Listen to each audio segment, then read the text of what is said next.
It took me about a year and a half, 40 hours a week just to write my dissertation. I worked at the University of Maryland in Baltimore County full time, and so I was going to school for free. And once I finished my classes, they were concerned, because I did part-time, they were concerned about how long it would take me to write the dissertation and have a full-time, really heavy job. I was the deputy director of a program called the Choice Program, and I had about a staff of about 75, and so they were saying it was going to take you a really long time to do this qualitative dissertation and work full-time. So we decided that I would resign and dedicate 80 hours every 2 weeks to my dissertation and then move on. And so it took me about a year and a half.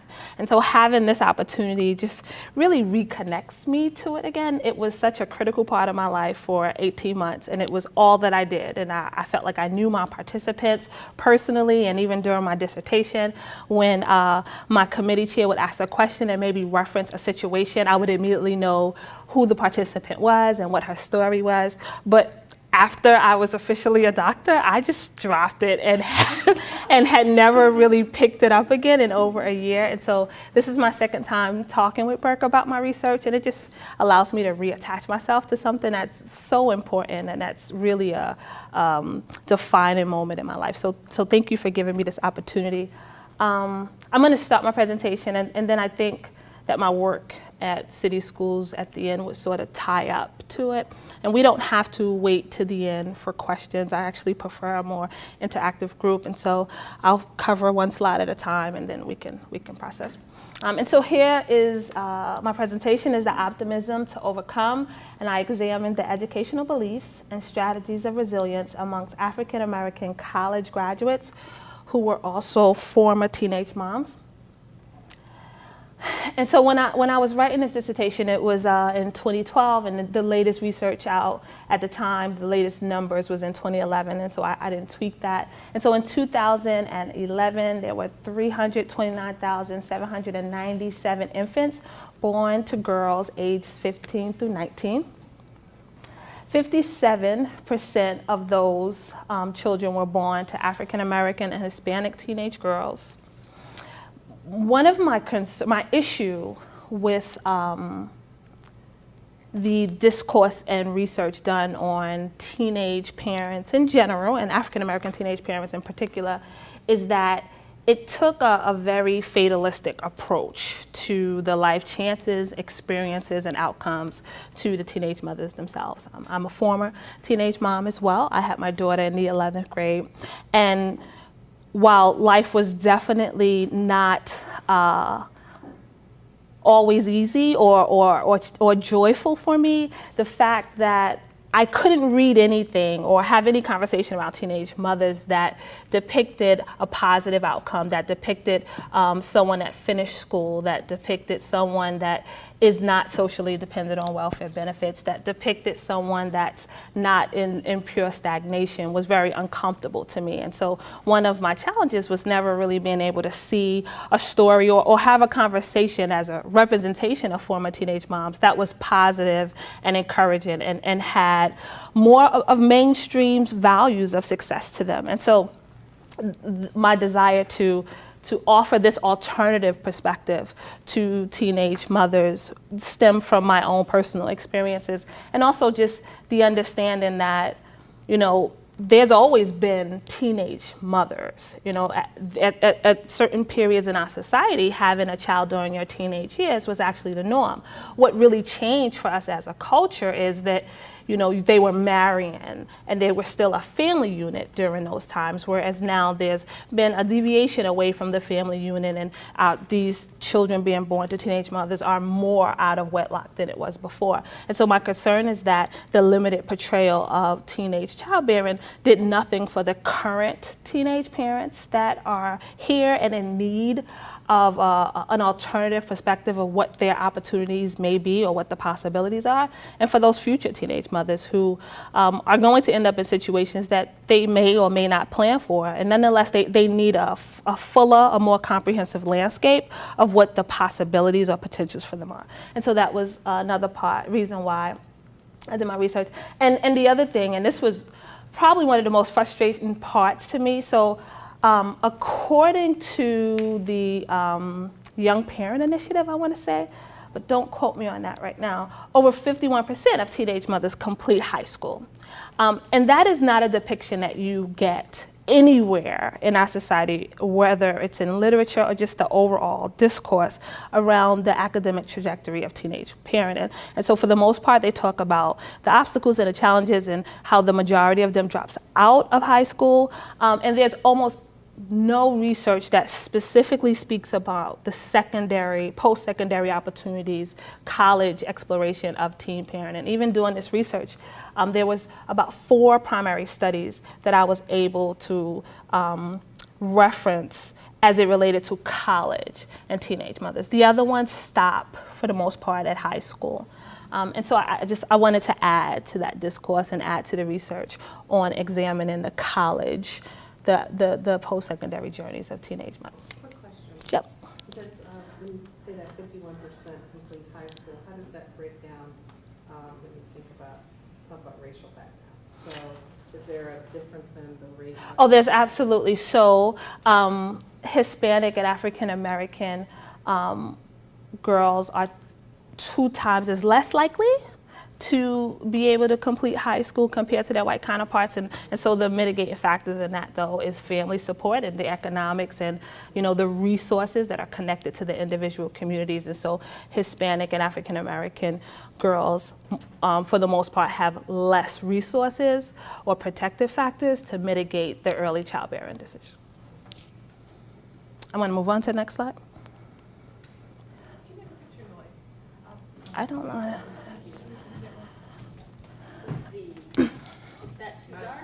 I like it. So here were my research questions. So my first question was, what are the current and past beliefs and attitudes surrounding education and educational attainment held by African American former teenage mothers who obtain a college degree? And one of the reasons for that being my question is because the majority of the research says that most teenage moms come from impoverished homes with single parents, and it's a culture that lacks education. And so I had a desire to go further back and identify what the values that were planted in them during their childhood. What are the strategies of resilience used by African American former teenage mothers who have successfully obtained a college degree? And so I was looking for a trend, again, as a former teenage mom, and not necessarily being able to explain how I was able to defy the stereotypes and push away from what society says should have happened. I should have dropped out of high school. I should have never gotten married. I should have stayed. My daughter who I had when I was 17, should not have went to college and graduated. And so, but I was never really able to conceptualize what I did. And when people say, "How did you do it?" To some extent, prior to this research, I wasn't able to really identify or give a language or words around the hows. And so I was really looking for sort of like a packaging of what those strategies look like across the different women. And then last, what insights from this research can be applied to inform policies, programs, and services for both current and future teenage mothers, specifically African American. So here's my methodology. So for recruitment, I had an IRB approved recruitment flyer that I posted on Facebook and Twitter. And from that flyer, I got 15 participants, and so I sent them to my friends, and my friends sent it to their friends, and blah, blah, blah, and it had my contact information, and then people contacted me via email, not via social media, and I was able to arrange that. And then the remaining 5 came through that original 15, and me just asking them if they knew anyone, and they passed on my information. And at the end of my study, I had probably over 31 women, and I had to turn women down because I was exhausted, and it would just mean more transcriptions, and so I said no. I didn't tell my committee that, though. I did it. It was a qualitative interview, And 14 of the interviews I did face-to-face, and they were audio recorded. And 6 of the interviews I did via telephone, and I had a recording device that went on your ear and on the telephone and was able to record the conversation both ways.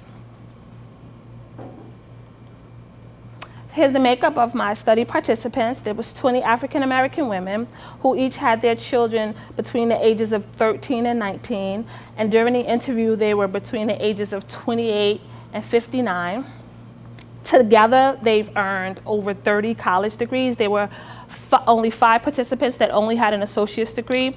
There were 3 participants that were in PhD programs, and there were 12 of them that had 2 or more degrees. And they currently resided in the states of Alabama, Florida, Georgia, Maryland, and New York. So the Maryland and New York interviews I did face-to-face, and the Alabama, Florida, and Georgia interviews are the ones that I did over the phone. Their childhood status, we had 11 working class, 4 from poor community, 3 from middle class, and 2 for upper middle class. And I thought that was important because, you know, the research talks about most of teenage parents coming from poor households. And the family structure was even more surprising for my population. We had 14 of them that came from 2-parent households, which totally undermines what the research is saying, that most teenage parents come from teenage parent households who are headed by women. And only 6 of them came from single-parent households. How did you get their status? Was that self-reported? Did It- they report it their was- income, or how did they So, working class versus poor? So I gave, during my, so there was 2 points. When they reached out to me, I had a questionnaire that I emailed to them, and it asked, it broke these categories down by price ranges. And then when we talked, part of my questionnaire asked the same question again, and it working class being defined between this amount and this amount. Did you ask, so with the 2-parent household, did you also ask if their parents were teenage parents or just? Absolutely. And so I think only 3 of them had parents that were teenage.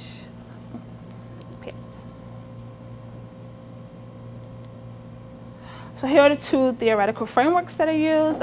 Resiliency theory, again, part of my desire for doing this was to create an alternative perspective, and so I wanted to do something that's strength-based and looked at what worked versus what the challenges were. I didn't want to focus on that. And so we looked at researchers' strategies, supports, and opportunities versus the barriers and the conflicts and the challenges. And while that resonated from the women anyway in their narratives, there was no way to get past that. But in terms of positioning their overall, the trends, they were from a strength-based perspective. And then I looked at the intersectionality paradigm, where I looked at the intersection of race, class, and gender, and how it presented some pains for them because they were female, Black, and from these working class or poor, and even middle class communities. And then, you know, the fact that they were women and that the childbearing decision had a bigger impact on them than their fathers. And things of that nature. So here's the significance of my research, and I sort of talked about that in my introduction. Again, I wanted to look at this research from a strength-based approach. I wanted to add an alternative perspective to the existing body of research and the discourse on teenage childbearing.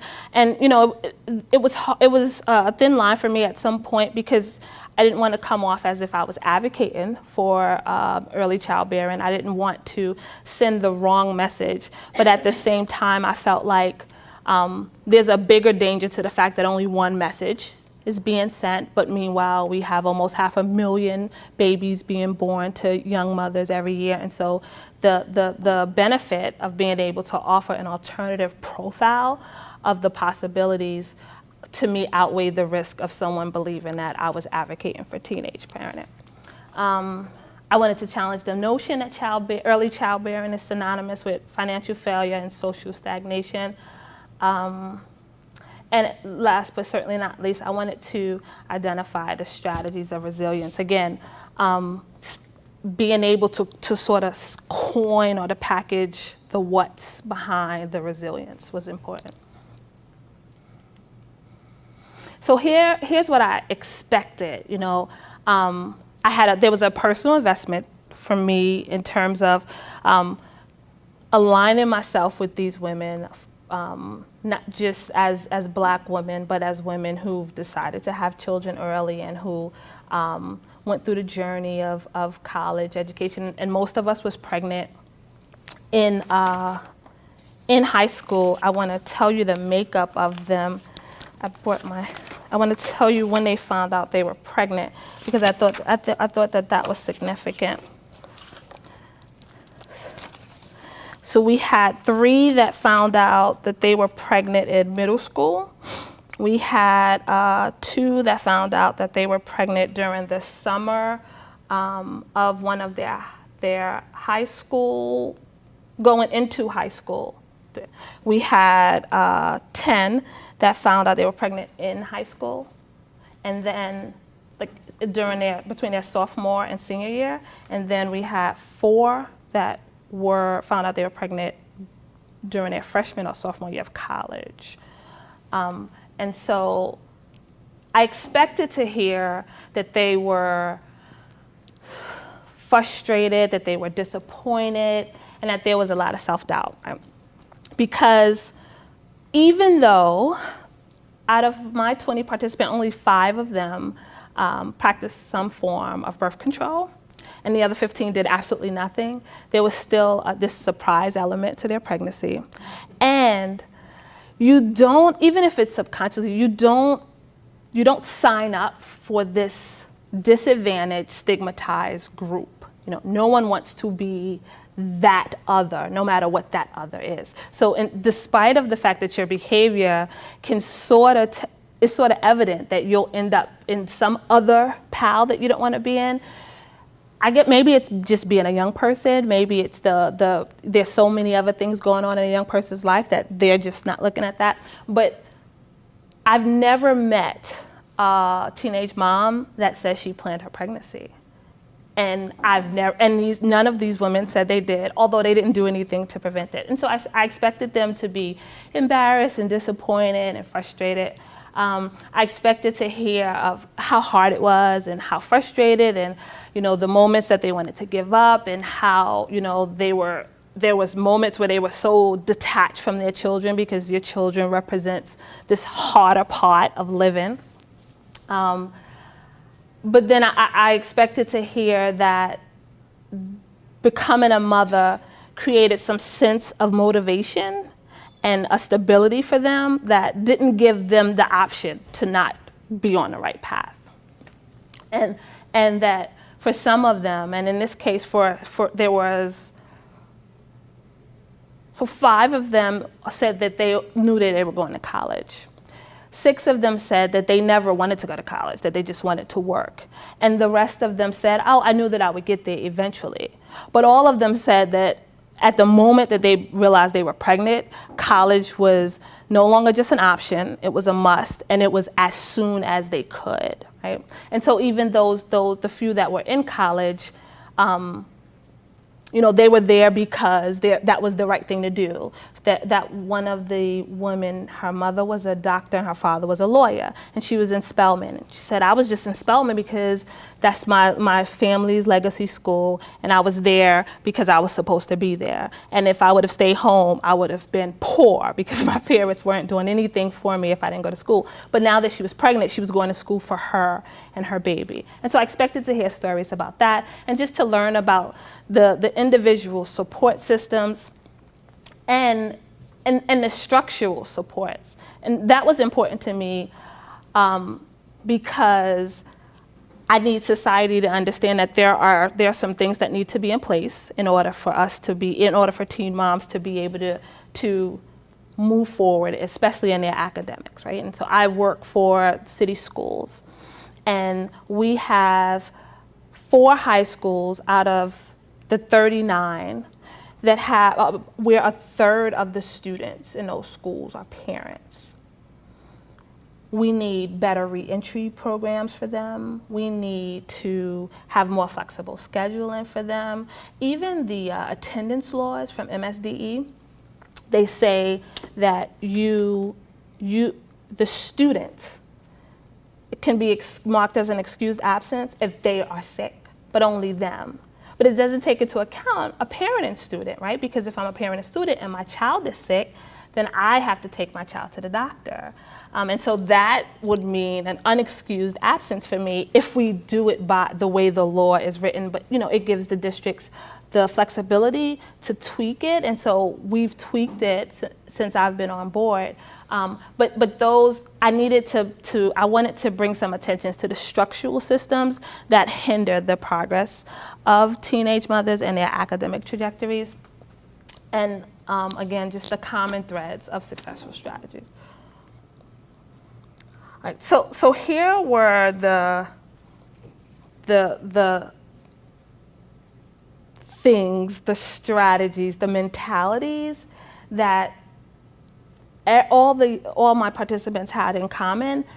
It said that it really propelled them to move forward despite what the challenges were. And the challenges were plenty. So there was a strong desire to prove their abilities, right? Because especially for the middle class and upper middle class families who had higher standards for their children, they were really discarded after the announcement of their pregnancies. In fact, one of the participants who belonged to a middle class family kept her pregnancy a secret for 7 months. And she told her mom first. She told her mom when she was 7 months, and she ended up having her children prematurely. And so she had her children 1 week after she told her mom, and then she had twins. So in 1 week, and she was 13. So in 1 week, her family life changed dramatically, right? And so there's this huge stigma, even within your family, attached to what it means when you become a teen parent. And so she talked about how her family, just really rejected her, and they were embarrassed. And initially they weren't supportive. And there was some element of that in everyone's life. So in some situations, it wasn't the parent. It may have been the peer group, and then you no longer belong to that really important peer group to you. Or in some situations, it was, the valedictorian of her high school, and the teachers wrote her off, and in one case, tried to remove her as the valedictorian, and she had to appeal and have these meetings simply because she got pregnant. And so it became this determination to prove that, this is just one of many decisions that I'm going to make that may not be the best decision, but I can fix this. This was sort of the messaging behind it. A desperation for a better life.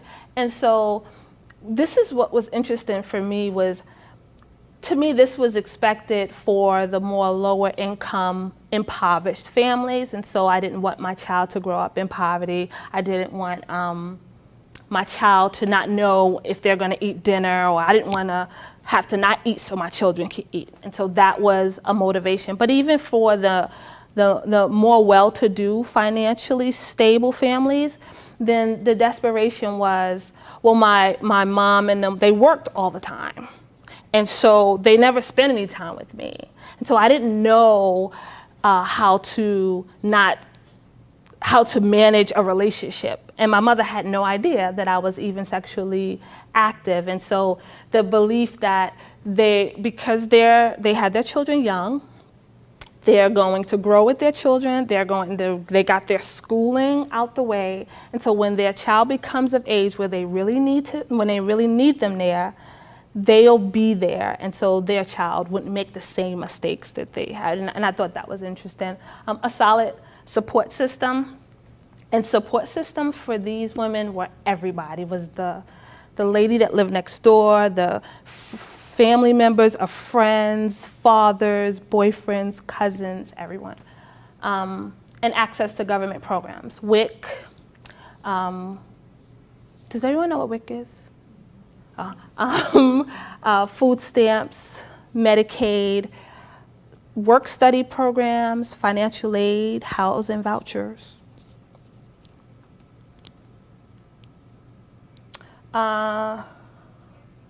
So again, the resilience really allowed me to do a balance between the personal agency and the social systems that allow for these young ladies to be academically successful and really professionally successful as well.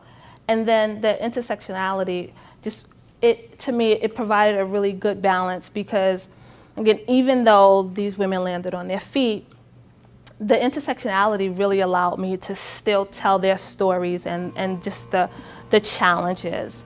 And so, for example, one of the women who has a PhD, she works in Virginia, and she's the president of human resources for this Fortune 500 company. She is still with her child's father, and so she's maybe like 40 years old, and they've been married for about 22 years. And so that's something that she finds really prideful, and that's the only kid that they've had. And so she has a staff, and she was at lunch one day, and she was telling her staff, they were talking about her life and how she's able to juggle the work and life balance. And she was sharing just how blessed she is to have started off as a teen mom and ended up where she is. And so her mentor, who was also her boss, who's a non-woman of color, came in and sort of participated in the conversation. But later, when they were alone, her mentor warned her that, those are not the type of stories that you need to tell in this environment, that although you've been successful, you want to be careful with what you tell people you come from, because you want to maintain your respect and integrity here. And she said that was just so disheartening to her, because here she's done everything that society says you're supposed to do, and she's fixed her mistake. But here this woman is still telling her that, once a teenage parent, always a teenage parent. And so, you left that life behind. And if you want to remain respectful and progressive in this company, then let's just focus on who you are now and not who you used to be. Which is unbelievable to me, but a reality. And there were, other stories of just like, the valedictorian who they tried to take away just because she wasn't showing, she was pregnant or what have you. And so the intersectionality allowed me to inject that, because again, the resilience talks all about, the how I overcame, but I still wanted to make sure that people knew what the struggles were and still are. So these were the three biggest surprises to me. So the current research on teen pregnancy talks about pregnancy being a deterrent for academic achievement. But in my own case, and in every last one of my participants, there was an academic decline that came before the pregnancy, which really turns the existing research on its head a little bit. And if you think about the programs and services, they're all targeting them after the fact, right? They're targeting them after they've had children, right? Well, according to this research, there may be some indicators that can tell us that these women, this group of women, may be on the verge of becoming teenage parents. So we're even positioning ourselves from only one side of the spectrum. Multiple styles of parental support provided, and so there were three primary forms of support, childcare support for these moms, and different men and women provided these supports. Some of them had no family at all, and so there was the supplemental parent, where the individual would be there when the mom couldn't. And so I have an exam and my baby has an ear infection. Can you take my baby to the doctor for me? And in one case, a pastor of the family's church took her child to the doctor because she had a final her freshman year of college. And then there was the more traditional child care, can you watch my child for a specific amount of time, sometimes for a fee or what have you. And then the third one was replacement parents. And so 4 of my participants that learned of their pregnancy and became mothers in high school were still allowed to go away to school and left their child home with their family, when their parents, and in one case it was with the grandmother. And what was really interesting is that one of the women who I was on the phone with, who's in a PhD program, her child is still there for, it's been 8 years. And so she's been in school and she goes home whenever, but her mom and father has raised her child. And then she just talked about the challenges of what that means and how her child views her as, what role her child views her as, even though she's his mother. And so that was interesting. And, I've never really thought about the different levels of support, or even the fact that a parent or a family would commit and sign on to such a huge level of support and allow these women to go off and really continue their lives. And those brought about whole other nuances that could be an additional research project, actually. And then the last and the biggest surprise for me was the bootstrap mentality, which in some ways, I think I was hoping to sort of push. I know I was trying to push back on, right? So the bootstrap mentality says that we're all responsible for our own destiny, and that, in this America of dreams and opportunities, the only people that don't succeed are those who don't want to, or those who make excuses to not to. And so me positioning this and saying that structural supports are critical to this population's ability to move forward was really undermined by the participants' support of the bootstrap mentality. And it wasn't a conscious paradigm for them, right? So in one of my questions was, why did you participate in this study? And without exception, every single person, except for one who said, because you asked me to, every single person said, because I need teenage mothers to know that they can, or because I need to tell society to shut up because you wrote us off and you're wrong. But then when I was doing my analysis and when I asked them who or what do they contribute to their resilience, everybody says, me and my own personal determination. And I had to really probe and ask about family, and they gave credit to the replacement parent. They gave credit to the supplement parent. Even the woman who's been away from her child for 8 years, she says, yeah, she helps, but I'm only getting a PhD because of my efforts. I could have just did a bachelor's and came back home, really minimizing the role of the support system. And so that was a surprise to me, and there was some disappointment for me in that, because on one hand they were positioning themselves as advocates, right, and as advisors, sort of, but then on the other hand they was also joining the mainstream stigmatizing of this group, and even during our interviews they would say, I'm not. So one of my questions were, how long were you on public assistance, welfare benefits, and how long? And they would say, 2 years, the way it's supposed to be used, not how these other teenage mothers use it. And they were positioning themselves, and even they created this other amongst the teenage group. One of the participants went to the Paquin school when it was, and she hated it. And she said, oh my God, those Black pregnant girls in there was so ghetto, and they was the ones that everybody's talking about. And so there was a disappointing surprise for me, but it was totally subconscious, right? And so I blame society on that. I blame the reality is that no matter what you've done, being a young mother is still a stigma. So when I say that I had my daughter in 11th grade, there still is, oh my God, you did? I would have never thought. You don't look like.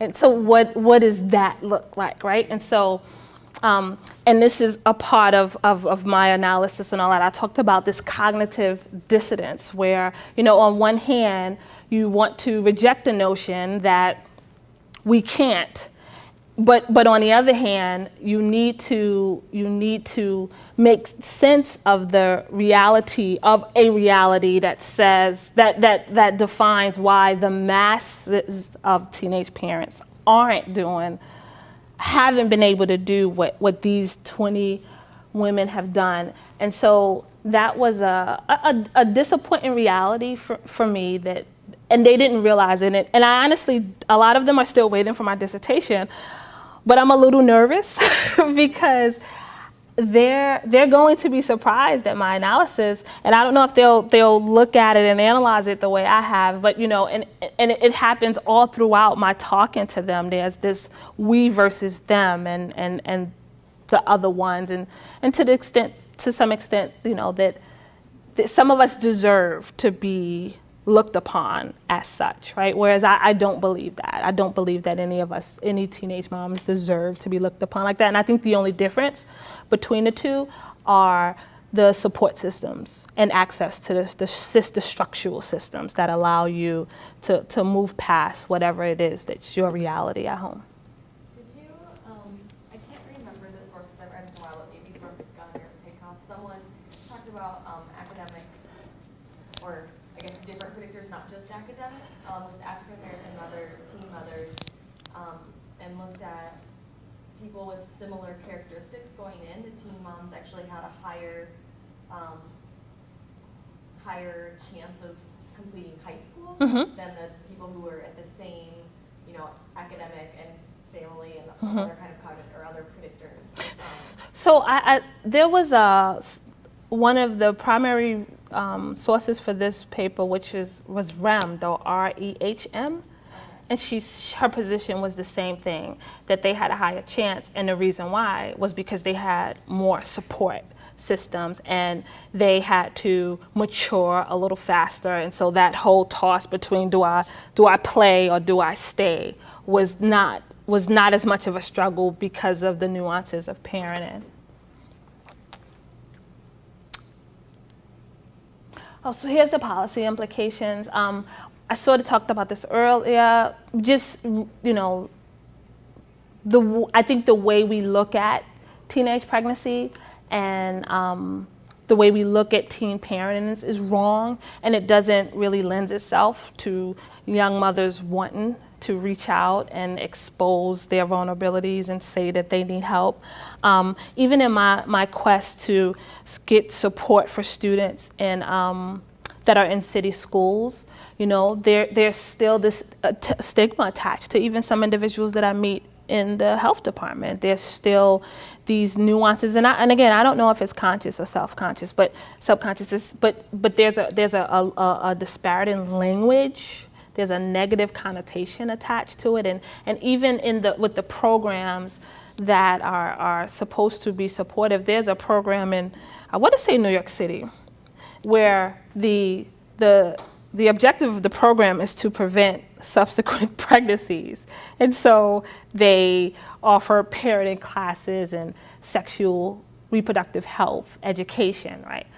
Well, according to my participants in my study, that's not the answer, right? Every last one of these women remembered sex education class. All of them had it. And they were able to tell me what they learned, and everybody learned about the condom and the birth control. But there were some very different issues that brought them into this group of teenage parents. And not every one of them became pregnant due to consensual sex. That's an issue or a reality that we almost never address in parenting programs. So maybe if you're looking at if there's a mental health component to the program, maybe it gets examined in that realm. But when you're talking about the creation or the infrastructure of programs and services, they almost never look at it as did these women agree to consensual sex? Was this just, young people behaving in a way that should be left to adults or what have you.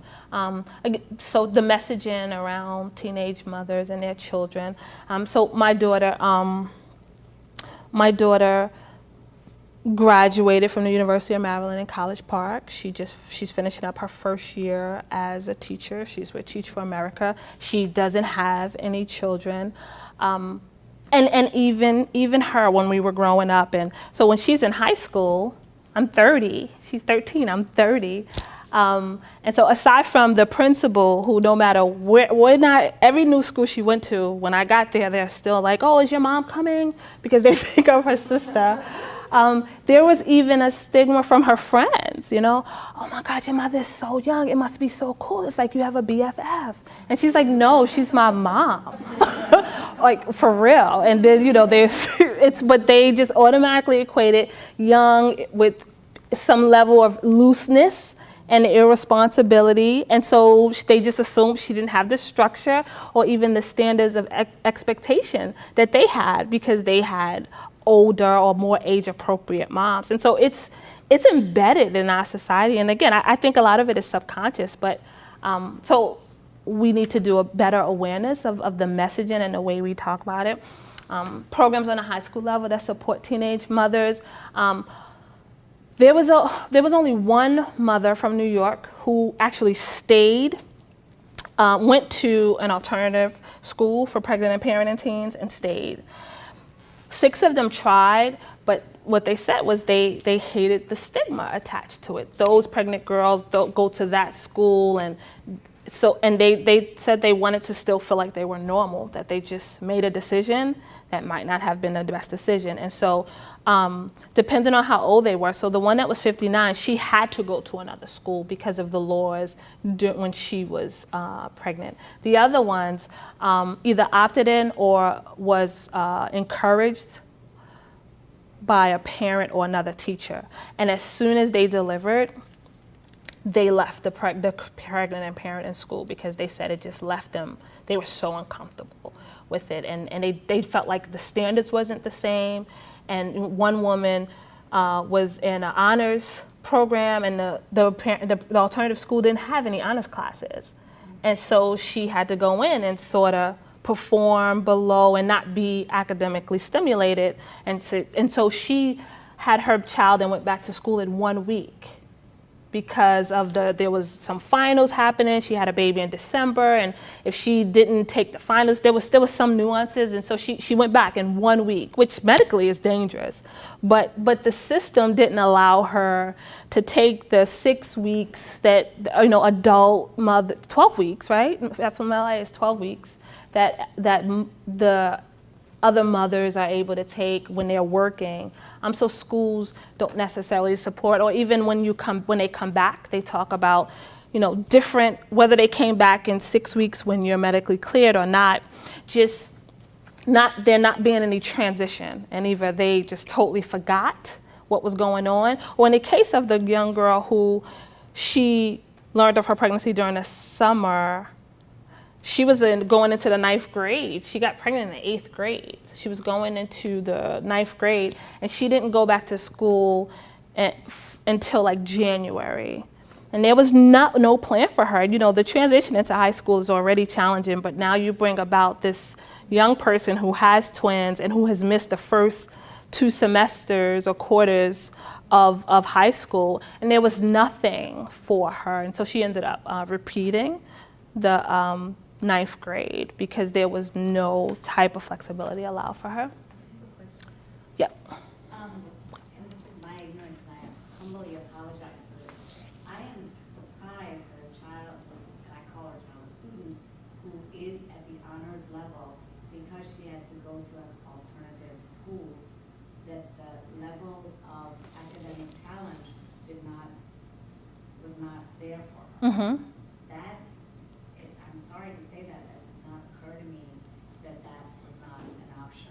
Yep. But that's my question too. I thought the alternative school still had to meet the students' needs, whether it was advanced placement or honors. You know, I thought they did have to try to meet each and every student's needs in the alternative school. So I think theoretically you do, right? But just as in a regular general education classroom, you're supposed to teach to the different students' levels. But if there's different students in one class with different levels, how much differentiation can you realistically do for a whole class? And so I can't imagine that in an alternative school, so you don't have an entire alternative honors class, right? Because these people the students are coming in at different times. Like some of them are coming in at the beginning of their pregnancy, some of them are coming in at the middle, some of them are coming in at the very end. So it's a transitional space. You're there for a very short period of time, or different times. So they don't have honor classrooms, right? And so for me, I can see that there's no way that an alternative transitional academic placement would have the consistency and the same level of rigorousness as an honors program where all 15 or 20 or 30 students are on an advanced level. Possibly, except with new technology, they could be given a lot of independence. They could be. Yeah. City schools doesn't have, City schools doesn't sound more familiar with the county. huh? I'm more familiar with. Right. So, but my point is that, and so this is the issue. Like, so, and we're talking about years ago, right? And so this young lady that I'm talking about, it's a particular, her son is maybe like 19, right?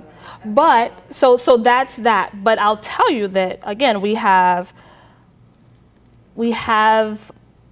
thousands of students who are pregnant and parenting now in city schools today, and online classes is not an option for them.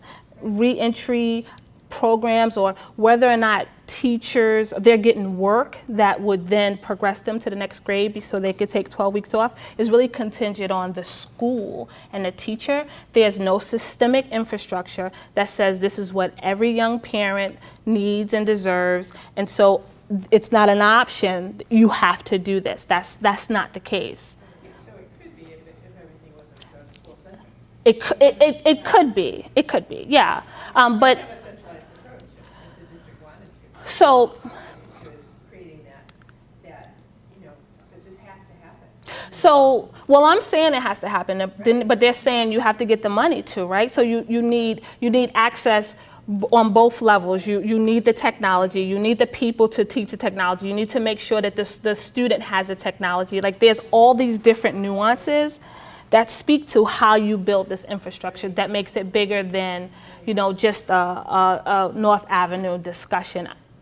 I'm having a discussion, but when they tell me how much it takes to get there, I think it's doable, and I think this is the beginning of some conversations, but it's absolutely positively not happening the way it should or even the way it could, and I don't know how many counties it is happening like that. So it's almost similar to, so if they were identified as having some type of, and I hate the word disability. Oh, they would kill you, no. But that's the type of services and the policy. No. No, they have have special allowances for athletes, because they travel, because of practicing, because of testing. There's flexibility in the system and so the preference would be not to look at it as a disability, but just as an alternative need, a need that's not necessarily a mainstream need, but all the students in the school aren't athletes either, but they make significant accommodations and supports to make sure that these athletes starting in high school get everything they need, the tutoring, the work that they're missing, and it's a whole nother level in college. So just saying, allowing for those different needs to be met. And transitional programs on college campuses that assist, and again, not looking at it as simply just a population that's disabled, but that we don't belong to this monolithic, homogenous society where everybody that's here have the same needs or come in with the same circumstances, right? And so, they have services for the different ethnicities, and they have students with disabilities, and they have all these different opportunities or allowances for different groups. But again, this is a group that has not really been paid attention to in a supportive, strength-based way. And so when they get to this level, they're left to figure it out. And if you don't have family, so the one who had her child as a freshman, she went away and she had her baby. Her family didn't even know she was a mom until her baby was 4 months. And so her dorm mates, her suite mates is what she called them, they literally raised this baby and built their schedules around childcare. It was absolutely absurd, like, and the geniusness and the resourcefulness and the tenacity that the other women even that weren't parents, like the way they stepped in, and some of them, the sweetmate's family knew about the baby, but not the mother's family. And it wasn't until that group disbanded that she was forced to tell her parents, because she was going to have to come home, and she needed her family to know that she was coming home with a 4-month-old. Like, can you imagine being a mother? So anyway, just more resources. When I had my daughter in 11th grade, and I was looking for colleges where I can bring my kid. So I didn't come from a supportive family in that way, and leaving my daughter home wasn't an option. And so I was looking for colleges that would allow me to bring my daughter on campus, like that they had family housing. There wasn't a lot. There were a few. I think one was in Nyack, and I'm from this really small town called Far Rockaway, Queens in New York City, very much like parts of our Baltimore City, very impoverished, where the median income was $13,000 a year. And so Nyack, like mountains, water, what is that? Where am I going to be? And so I just opted.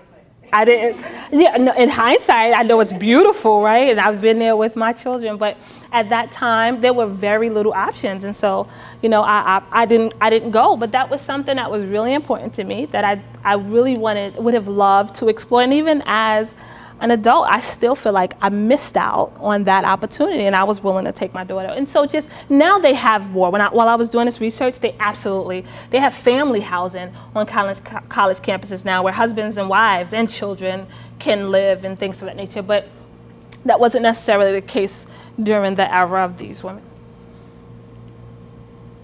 So here are the pivotal points to ponder, and I feel like we covered this already.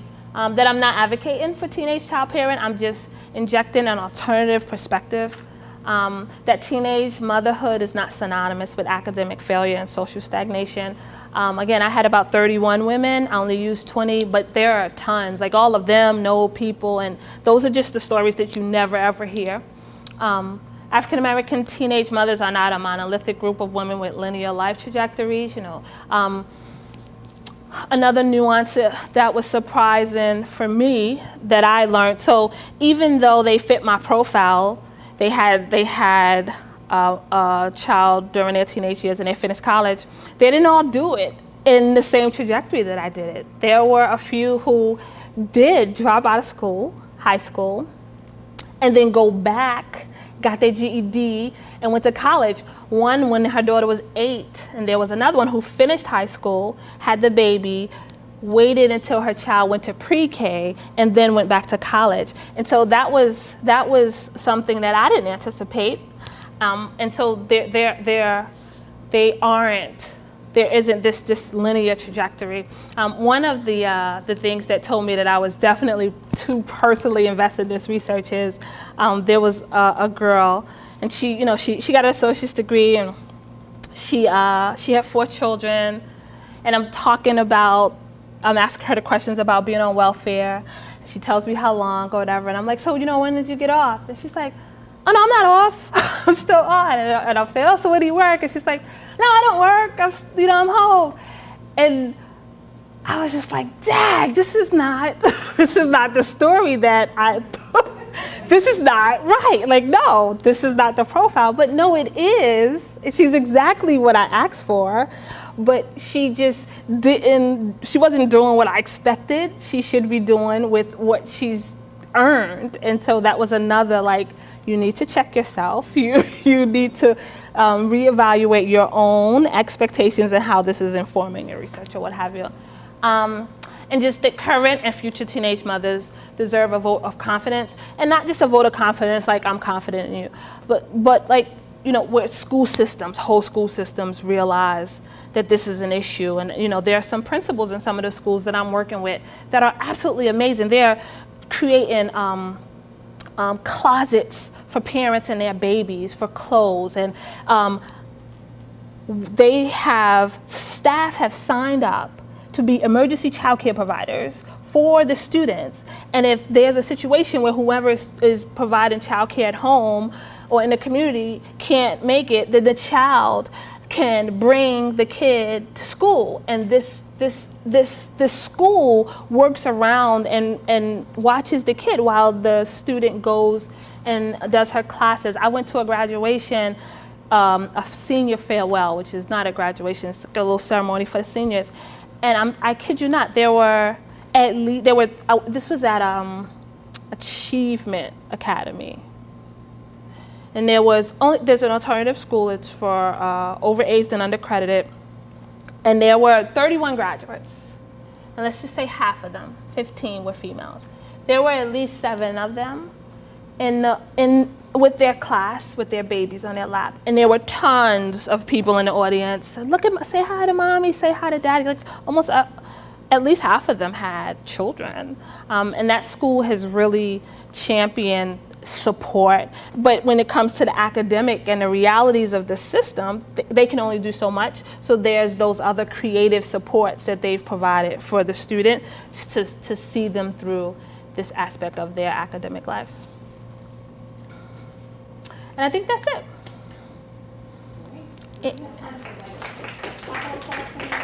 Questions, and then we'll. Thank you, Barbara. Thank you. Again, I don't get a chance to talk about it as much as I should, and so this gives me the opportunity to just revisit it, and it's just so important, and it's good stuff. Is there a work group at Central Office that, this is affecting thousands of students? Thousands. Things should be addressed. It seems to me that there need to be from different departments working Yep. together to brainstorm. Is that happening? So no, but that's a recommendation for the new CEO. Right. Yes.